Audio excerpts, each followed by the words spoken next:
Olá, crianças, olá, família. Eu desejo que todos estejam bem, se cuidando, para que a gente continue mantendo a nossa saúde e a dos outros também.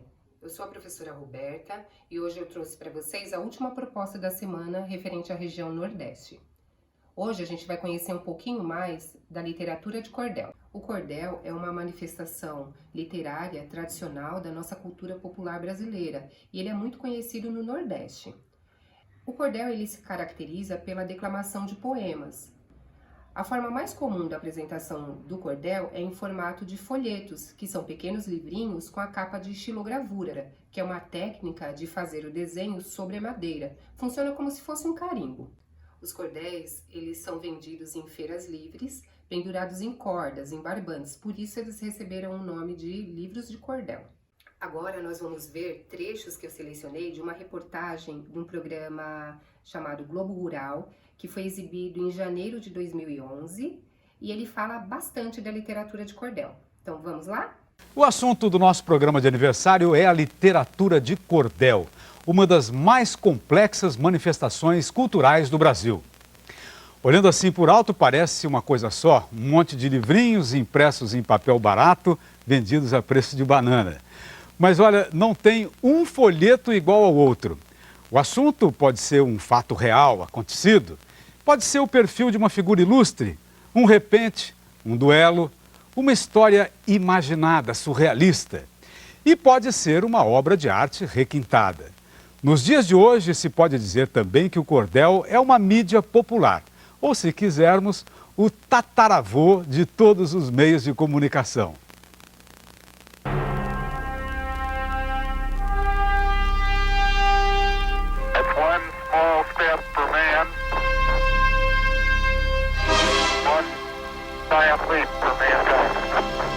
Foi o trio americano que primeiro teve a glória de fazer daqui da Lua uma via transitória que vai ficar para sempre na faceada história.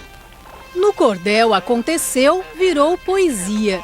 E tem muita gente que só acreditou que o homem tinha mesmo chegado à Lua depois que leu a história rimada, contada num folhetinho assim, de capa singela, papel simplório, vendido por quase nada. A gente costuma brincar que em alguns lugares da zona rural parece até que foi feita uma plantação de antenas parabólicas. Tamanha quantidade. A notícia chega via satélite, mas quando não existia luz elétrica, TV ou rádio, eram os folhetos de cordel que traziam informações e diversão. Eles eram o jornal e a novela do sertanejo. Peço ao Senhor Jesus que em tudo me conduz, que dê-me um facho de luz com fios de inspiração, para escrever em cordel como é que é o papel de qualquer um menestrel com raízes no sertão. Nascido no sertão da Paraíba, o poeta Abdias Campos viveu estes dias em que para o homem simples da roça, versejar era quase tão comum quanto lavrar. Minha mãe botava a gente para dormir dizendo versos. Meu pai, a gente ia para o roçado, ele ia cantando cantoria. Depois do jantar ia para o terreiro, sentava nos bancos, era dizendo versos. Quando se ia para a feira, sempre se avisava, atrás um folheto novo. Histórias da própria redondeza era contada nesses folhetos, né? O cordel corria ao Nordeste na mala dos folheteiros, que iam de povoado em povoado vendendo poesia. Quem já conhecia as letras virava o leitor da família. A vida de Pedro Cem. A história da donzela Teodora. Para lhes deixar a par sobre esta literatura que é a mais popular e ainda hoje perdura, vamos direto ao começo? De onde vem esta cultura? Quem nos conta a história do cordel no Brasil é o poeta e presidente da Academia Brasileira de Literatura de Cordel, que não fica no Nordeste, mas no Rio de Janeiro. Para nós de língua portuguesa, a origem é ibérica, Portugal e Espanha. Mas vem de mais longe? Vem de mais longe, atravessou o período medieval. É bom lembrar que aqui no Brasil, o cordel chegou realmente em Salvador. Chegou em Salvador na mala dos nossos colonizadores portugueses. Dali é que se irradiou pelos outros estados do Nordeste. Se irradiou na comunicação oral.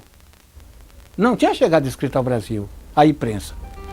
Foi a voz dos cantadores que primeiro encheu o sertão de versos. Oliveira de Panelas, um pernambucano cheio de bom humor, se autodefine.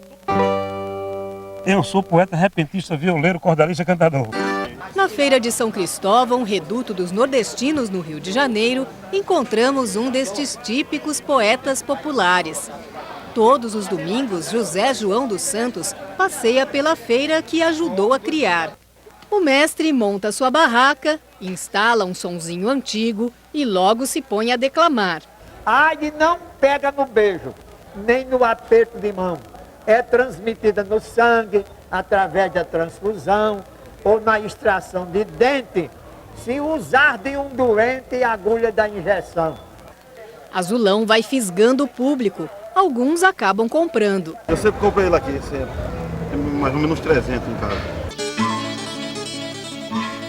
Os primeiros folhetos traziam na capa apenas o título e o nome do autor.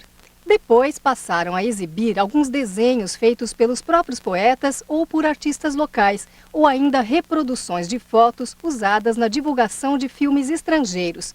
Só por volta de 1930 é que as capas passaram a exibir as xilogravuras. Com o tempo, xilogravura e poesia de cordel viraram artes irmãs. Muitos poetas são também xilógrafos. É o caso do seu Abraão Batista, que hoje trabalha na ilustração de seu próximo folheto. Depois da lixa, o desenho. E o estilete, que tira o excesso de madeira e faz surgir a figura. Com a tinta, ela salta da madeira, que agora é chamada de matriz. Vai permitir a impressão de várias xilogravuras iguais. Essa gravura aqui é para que história? Ela é para o cordel intitulado O Corno Combinado. Na oficina, seu Abrão tem uma infinidade de matrizes nos temas mais diversos. O folheto pode ter assim um jeito meio antiguinho, tradicional, mas o cordel continua atual, vivo e novo. Em Campina Grande, na Paraíba, nós fomos encontrar um destes poetas que, como o cordel, soube se renovar. Versejando desde os 16 anos, Manuel Monteiro defende o que chama de novo cordel. O cordel agora não precisa mais ser livro do povo. O povo todo tem informação. Então o cordel inteligentemente migrou para a universidade. Foi para o exterior, para as principais universidades do exterior. Maturou e voltou agora para as escolas. O que é que o cordel pode fazer na sala de aula? Fazer leitores. Eis aqui uma releitura do Pinóquio, ou O Preço da Mentira.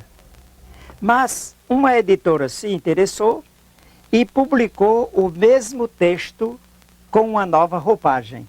Eu acho excelente, porque a importância do cordel, para mim, não está na capa, não está no papel, está no texto.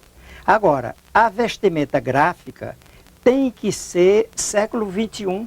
É o século que nós estamos vivendo. É isso que eu chamo de o novo cordel. Não é só através dos livros nas escolas que o cordel ganhou asas e voou para todo canto. O cordel também foi para o teatro. Santo Antônio foi amarrado com cipó agarra macho, apanhou, foi pendurado de cabeça para baixo. Peça em cordel é um desafio. Impossível improvisar sem perder a rima. Mas a dupla de artistas faz isso desde a infância. O nosso pai tinha um banco de mangaio na feira. Mangaio é tudo misturado que vende. Vende condimento junto com cebola, com corda, esteira de cangalha. E por trás do nosso banco tinha um cordeleiro. Ele vendia os cordéis, só que ele não sabia ler.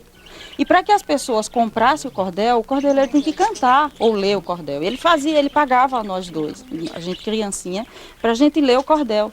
E a cada 10 cordéis que nós vendíamos, ele dava um. No final da feira, a gente tinha vendido os dele e os nossos. A influência do cordel está em muitas partes, muitas artes. Tem também cordel na música, nas canções de Luiz Gonzaga, na voz do baiano Raul Seixas e até no nome de um artista de Pernambuco. Bom, eu estou aqui com o Fernando Manuel Correia e talvez por esse nome você não esteja reconhecendo, mas a música dele com certeza você conhece. Estou de volta pro meu aconchego, trazendo na mala bastante saudade. O Fernando é autor dessa e de muitas outras músicas de sucesso. E o nome artístico dele é Nando Cordel. Por que Cordel? E meu pai é um repentista, cordelista, mas é muito mais repentista. E quando chegava ali em casa, começava a fazer cordel. Não sei o que lá, papá, vem aqui que eu tô querendo zoador, não sei o que.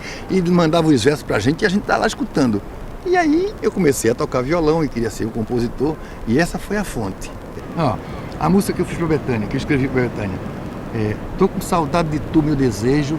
Tô com saudade do beijo do mel, do teu olhar carinhoso, do teu abraço gostoso, de passear no teu céu. É cordel isso. Não é? É bonito, não é bonito? Tô com saudade de tu, saudade do teu olhar carinhoso, teu abraço gostoso, de passear no teu céu. Já sabem o que é cordel? Vocês vão ouvir a contação de um cordel chamado A Bagunça dos Brinquedos. E aí, como interação, eu vou sugerir 3 propostas. A primeira é a construção de um catavento. A segunda é, para quem gosta de desenhar, criar uma capinha de um cordel. E a terceira opção seria uma entrevista com alguém da família, né, algum familiar, a mamãe, o papai, o vovô, a vovó, que seja da região do Nordeste, que queira contar pra gente alguma curiosidade, uma brincadeira que fazia quando era criança, e se for a própria criança, uma lembrança que tenha da região. Eu conto com a participação de vocês, um grande beijo.